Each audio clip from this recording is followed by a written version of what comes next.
I'm starting this video off with a bit of a last time on Dragon Ball Z recap. For those of you that don't know, the rapper Young Thug is currently on trial, but he's been in prison for 570 days at this point for like 56 some charges. And it looks like while he's been in prison, he's been pushing a lot of pee, pushing a lot of plates down that gullet. He's definitely not been starving. But I want to give you a quick summary of his original 56 count indictment, plus the additional gun charges and drug charges that have been slapped on top of him as well. And then we're going to get into the goofy aspect of this trial that's making me talk about it in the first place. So the original 56 count indictment included just two specific counts against him: conspiracy to violate the Racketeer Influenced and Corrupt Organizations Act, which is RICO. It's like the biggest part of this whole trial, and participation in criminal street gang activity. But a re-indictment in August of 2022 stemmed from a search of his house where he was arrested, and they added 9 additional counts.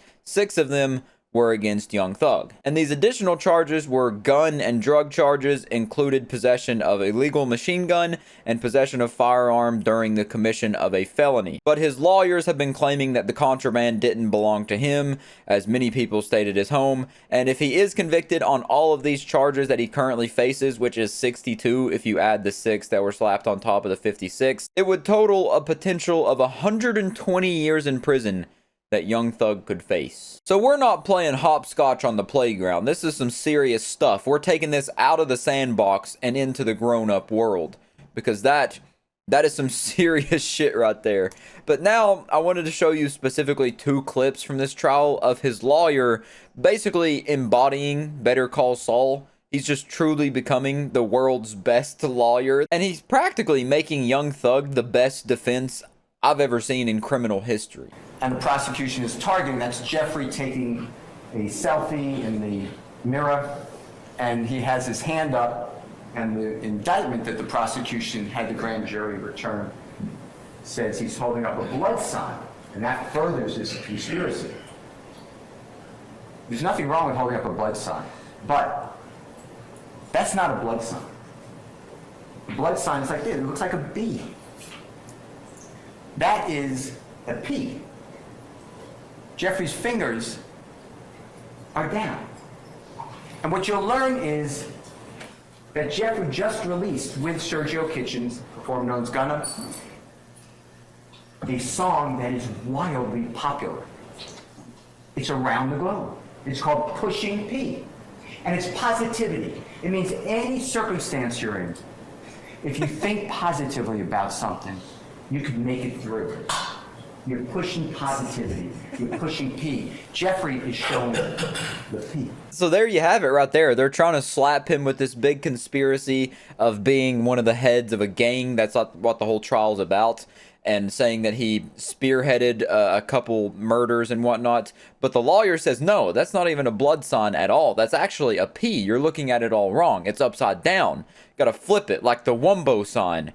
It's actually a P, which stands for pushing positivity, because him and Gunna just released that song, Pushin' P, stands for pushing positivity. And like I said, he's just truly embodying the spirit of Saul Goodman. This dude knows how to defend a client.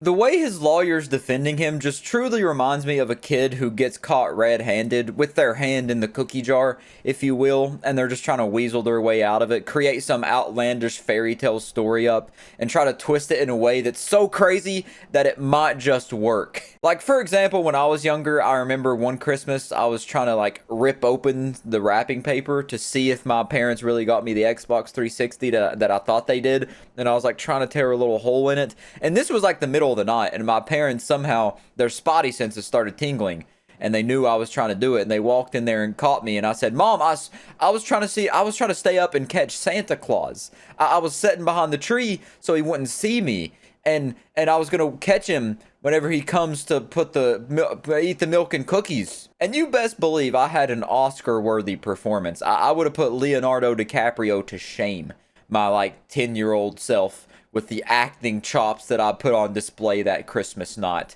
that Christmas Eve.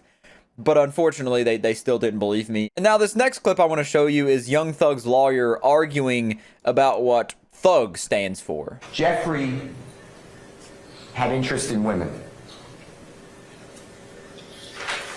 but he never considered himself a player. A player to Jeffrey was somebody who had the girls kind of coming at them at all times. Jeffrey wasn't like that. Jeffrey was shy. He was really tall and really skinny. He was malnourished. His teeth were rotten. There was no money to go to a dentist. And all the sugar from the candy that he ate to keep substance in his body rotted his teeth. So Jeffrey would speak by covering his teeth with his lips. Like this? Or often speak like this with his hand or his What's up, guys? arm over his teeth because he had low self-esteem. He was made. He just goes on this rant. I don't know if he's trying to like make him feel pity for Young Thug, for Jeffrey, by saying that he had rotten teeth, he was malnourished. Definitely not from all the lean and drugs he was doing. Surely not from all that.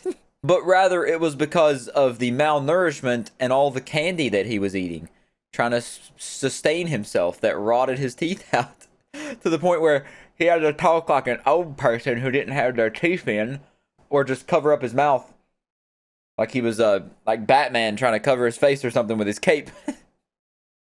Like, what is he just trying to make? Is he just trying to make everybody think that Young Thug's this pitiful little puppy that's left out in the rain, shaking in the cold? Fun of and bullied growing up. So he got rid of the player. That was not going to work for him. But he kept the Young Thugs. He got rid of the S. And he became a performer, Young Thug. And from that day forward, he insisted everybody call him Young Thug. It was an origin story, like how Batman had his parents killed in front of him. Jeffrey's origin story is that he was a pathetic loser that wanted to be a player, so he started calling himself Young Thug. And that fit in to the appearance of the gangster rap. Yeah. Because most people think about a thug as a criminal. That is true. But to Jeffrey, thug had a different meaning. What? Thug meant and means to Jeffrey something very personal. It was his pact that if he could ever make it as a musical artist and help his family, himself, and as many others out of this endless cycle of hopelessness, he would be truly humble under God. That's what thug means. Truly humble under God.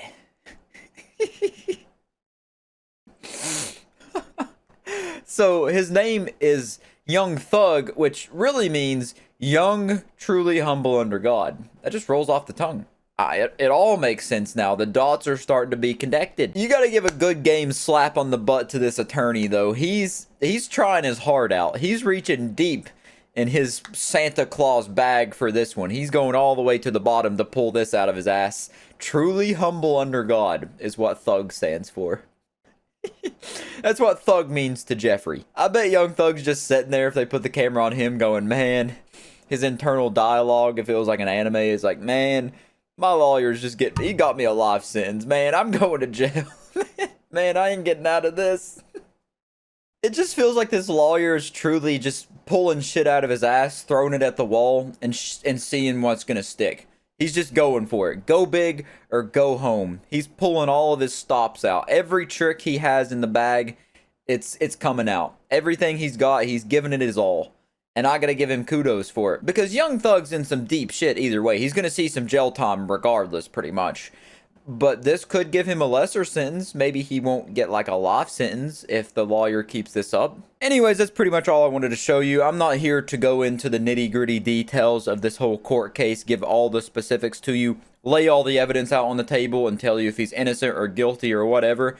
I just wanted to show you those goofy little parts of the trial and the lawyer just acting like the best damn lawyer money can buy, twisting and contorting words into things that you would have never thought possible. I just honestly couldn't believe that that was real when I was hearing it. I've never heard a defense like that before, and I gotta respect it, gotta give kudos to the lawyer there. Wish the best for him. But other than that, I will catch you in the next one.